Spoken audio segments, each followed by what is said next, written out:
que c'est exactement l'inverse. Merci beaucoup. Non, puisque nous avons eu, je me permets de dire, puisqu'on avait eu cette discussion et que nous avons déjà auditionné, par exemple, les représentants des industriels agroalimentaires, que je ne crois pas que l'INSEE ait remis en cause ces chiffres. Simplement, il y a un désaccord sur la méthode entre notamment l'ANIA et les différents représentants, l'ILEC notamment, et d'autre part l'INSEE. Il y a un désaccord, mais l'INSEE elle-même, il me semble, n'a pas remis en cause ces chiffres. Simplement, il y a une différence de méthode qu'il faut souligner. Voilà.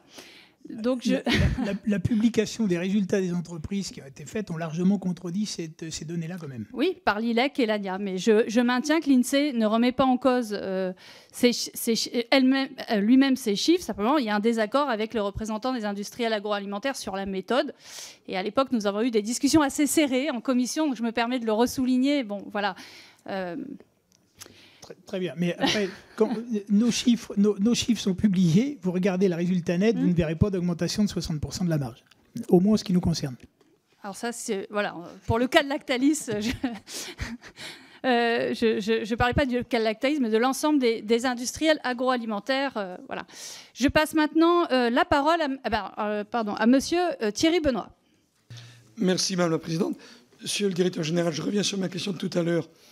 J'évoquais la production par l'Inde, États-Unis, Pakistan, Chine et ainsi de suite. Est-ce que le groupe Lactalis peut soutenir un modèle français, modèle de production laitière, basé sur le pâturage? Est-ce que ça, c'est quelque chose qui peut être une spécificité que vous appuyez? Et un autre sujet qui n'a rien à voir, mais en même temps, en matière de responsabilité sociétale des entreprises, RSE, il y a des grands groupes industriels qui arrivent à passer des conventions avec des départements et des agences régionales de santé pour l'employabilité de personnes en situation de handicap. Est-ce que c'est quelque chose que le groupe Lactalis envisage? Peut-être que cela existe déjà. Merci. Merci, monsieur Thierry Benoît. Monsieur le Directeur Général. Donc, sujet à compétitivité, j'y reviendrai un tout petit peu plus longuement après pour avoir le temps. Sur la partie handicap, oui, bien évidemment que c'est un sujet chez nous. Et d'ailleurs, nous avons dans le groupe 6,6% des personnes qui sont en situation de handicap dans le groupe Lactalis. Donc c'est effectivement une préoccupation et nous en tenons compte. Et vous aviez un autre élément qui... Le modèle de production laitière. Oui, ah oui, alors c'est celui dont je voulais revenir un petit peu plus...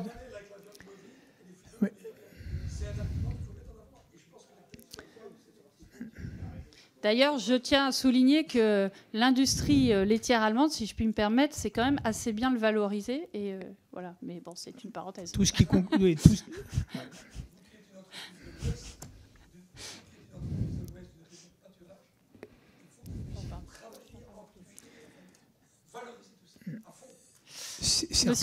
Certains produits portent déjà des mentions effectivement sur un certain nombre de jours de pâturage.